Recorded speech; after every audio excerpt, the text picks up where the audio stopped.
Hello everybody, it's Tommy and welcome back to another Create a Sim for the Disney Save. Today we're going to be working on some Halloween Town townies and Halloween Town villagers for Moonwood Mill. In the last video, I told you guys I was going to try to break up some of the upcoming builds with some townies that we're going to have sprinkled in. There will not be as many in this world as there typically is, given the size and everything, and a lot of them will be Nightmare Before Christmas. One of the problems that I had to sort of face when creating the new design for this world is fulfilling one of the Moonwood Mill requirements, which is the two wolf packs. One of them is called the Wolf Fangs and the other one is the Moonwood Mill Collective. I don't have very much experience up until now playing with the werewolves pack and how the pack works and everything. When I was first, again, trying to plan the world out, I did a ton of research trying to figure out how these roles work, how the packs work, how much they're important to the storyline, and basically determined that, of course, we have to fill them with Disney characters, as I would for any other role that we're going to be having in the save file. But this one is a little bit more tricky. You do have to have like dedicated pack leaders. So we had to come up with who was going to be the pack leader for each one, have them be Disney characters, and then have them be werewolves, most importantly, because there's a lot of Nightmare Before Christmas characters and occults that are very easy to do, but across all Disney media, not just Nightmare Before Christmas, there is a lack of werewolves. There are some other Sims that I do plan to make werewolves in the future, but they didn't quite fit the world and it would have been really random to use them here, so I was really kind of stuck on trying to make some of the Nightmare Before Christmas characters fit really well into at least one of the wolf packs. So I chose Nightmare Before Christmas characters to go into the Wild Fangs because this is the pack that is seemingly very in tune with being a monster and being a werewolf and likes it and wants to become like one with being werewolves. Like the other one was a little bit more hippie, trying to be like very friendly to non-occults. This one is more of like your traditional we are wolves and we enjoy it sort of thing. So of course picking the characters that are like creepier, scarier, and more like happy to be werewolves makes a lot of sense in this aspect. So who do we pick from Nightmare Before Christmas? Because there's lots of characters, but they're all sort of like villager background characters. A lot of them don't have names, but again, that's what townies are kind of for. Now we do get really lucky. There is one character that is a wolf in Nightmare Before Christmas. His name is the Wolfman. He's basically based off of the original werewolf. He's supposed to be like, he looks very stereotypical what you would imagine. He has a tattered, torn flannel, cut off sort of pants. Everything about him screams exactly like what comes from this pack. Very basic looking, traditional werewolf. So to make him the new pack leader was a no-brainer. Now what you actually have to do and what I had to do, I'm working in my literal save file right now, which is very rare. When you guys see videos, I'm usually working in a separate save file just because there is a number of things that could possibly go wrong. So I always try to work somewhere else and then like bring all of the builds and characters over. But because I had to replace the pack leaders, I had to go in game and find them first and then replace them from there. So the Wild Fangs is actually Rory is the name of the sim in game that it comes with that is the dedicated pack leader. I had to go and find her and replace her. She was not as difficult to find as some future characters that I have to go through this process will be. She was basically just like an unplayed household and it doesn't break her NPC trait. Like being able to be a pack leader is something that any sim can be. You just have to go through the whole process of actually doing it. So to do it a lot quicker, you can just find Rory and she already is set up with everything that you need to be the pack leader. And then I basically just redid completely what she looks like, changed her name, changed all of her traits, her likes, dislikes. You won't even be able to tell that it is her by the time I was through with it. The only thing that ties it to actually being her is that her stepfather or her adoptive father is the Moonwood Mill Collective, which is the other wolf pack's pack leader. So that'll come in handy for me later, which is kind of why, as it stands right now in the save, they are still linked.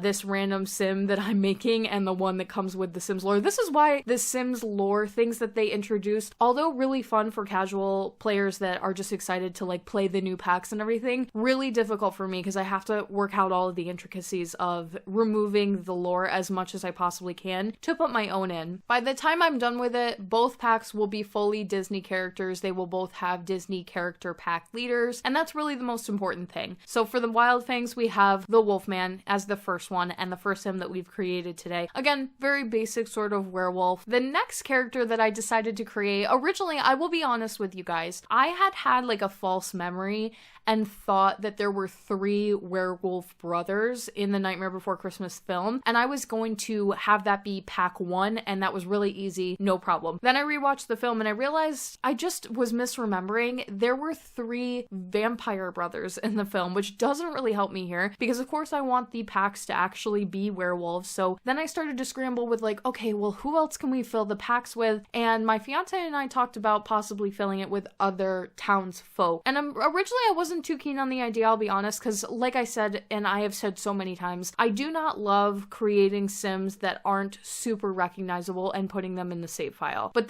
in this case, because it's townies, because I really have to fill the slots, and because I do think those like die-hard Nightmare Before Christmas fans are going to recognize these characters, I decided it made a lot of sense to kind of go in this direction. So I have picked some of the more recognizable townsfolk and background creatures, especially ones that I felt like would really work well to become werewolves, whereas we can't create whatever they actually are. The second one being the Harlequin Demon is the name of it. So we don't have anything in The Sims that relates even close to that other than like the Grim Reaper. So we are of course going to turn it into some other kind of a cult. And I thought it would be so fun because if you actually look at what this creature looks like, it's very colorful and it has a lot of things on it that I felt like were going to be very easy to paint onto a werewolf and make it recognizable. It basically has this like giant round black head that opens up right in the middle, teeth on both sides. The bottom sort of half of it is very gray. The arms have like pin needles coming out of it. It looks like kind of a porcupine. And then it has bright green hands, bright green feet, and this like feathered orange and green pattern all over its body. Now, when I first started to make him, I was dead set on I'll just paint all of the feathers, the green and orange ones, down the body. And after literal hours of me attempting to do it, I decided it just wasn't going to work out for a myriad of reasons. Basically, the way I'm just going to complain a little bit here about the process of making werewolves because they don't sit still. And I know there are mods that make it so that occult sims or any sim really and casts will sit still. But because they don't sit still, it's kind of that problem when you are in Create a Pet where sometimes the movement makes it really tricky to paint. Additionally, there is no mirroring tool in Create a Werewolf. So whenever I have to do something on one side of them like stripes or trying to do like a straight line across, it's nearly impossible. And then they don't move their arms. They will not pick their arms up at all. So you can't get kind of like in the armpit area. So on the Harlequin Demon, I was trying to basically paint this like green and orange striped shirt onto the body, and then I was going to make it look like feathers. But I can't get between the arms. He's moving constantly, can't draw a straight line. I tried for hours and hours, and I ultimately decided it was going to look much, much nicer if I went with clothes. So that's why the video is a little bit choppy in terms of like showing you what he actually turns out to look like. I will of course show you at the very end, but I was going back and forth on like physically painting all of the feathers on the body and just finding some sort of like a striped shirt to use instead. Ultimately, I think he came out recognizable enough, and I do like him as the werewolf form. I think that's really great.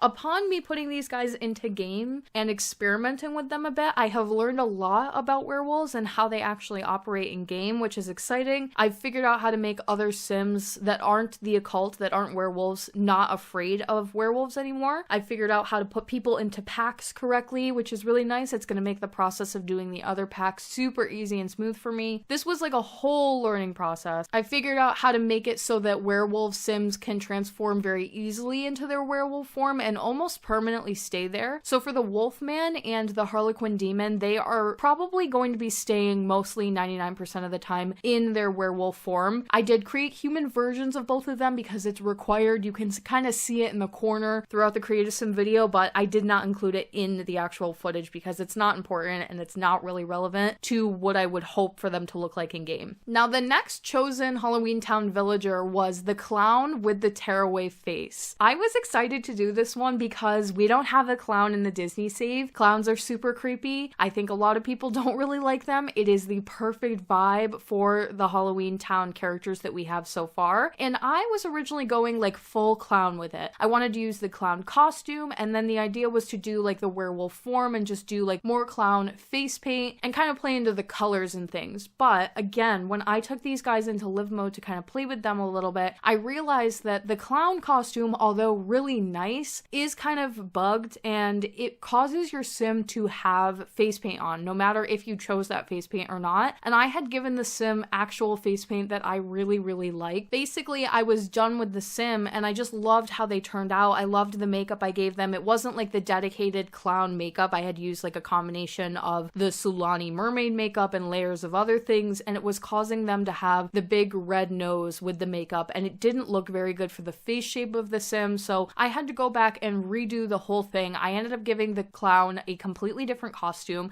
Has more of like a jester vibe. I ended up using the jester clown hat that you get from high school years, and instead of doing the clown look on the werewolf, I thought it would be kind of fun to do the actual like tearaway face. So when he takes his face off, it's just like a big black hole where the face is supposed to go. So version number 1, or like the everyday version of that sim, is the scary, creepy, nasty clown. And by the way, he likes to sing and dance and play games, and he has horrible traits, and I think he's actually really kind of creepy. But when he turns into a werewolf, he's missing a face because he has like a black hole where his face should be. So totally represents the character. Really love how that one turned out. And he will again be in the wolf pack, but he'll be a little bit different in that he might not be in his wolf form all of the time like the other ones do. So you can see kind of more of that clown aspect. And then lastly, at my fiance's request, he really, really wanted this Halloween Town villager. I kind of fought him on it for a little bit because again, random villagers from the background that I don't know the name of. And this character's name literally canonly is Undersea Gal. And that right there says to me, we're not including it. But he made a good argument that it does allow me to include a new mermaid that is more of like a siren, more like sea creature, monster-esque, and less of the perfect, pretty, beautiful Sulani mermaids that I've created up until this point. This is like a deep depth ocean monster creature mermaid. So okay, we'll go with it. And she can kind of be in this group, and she is friends with the Wild Fang. She'll be in this household. It's going to be like a villager's household, but she isn't a werewolf, so she won't be in the pack. She's just kind of like another villager. There will be more villagers to come. There's more characters that I'd like to create, and some special things that we're going to be doing. But I wanted to show you guys these ones for now so we can kind of break up some of the builds. The next video will be a speed build, of course. It'll be another community law, and then we only have that one and one other one to finish out the world. A couple more Create a Sim videos to go along with some of the stuff we have coming up. I hope you guys liked today's video, and if you'd like to support the Disney Save on Patreon, you can do so by clicking the link in my description box down below or the one at the end of the video. Thank you so much for watching today, and I will talk to you all in the next one.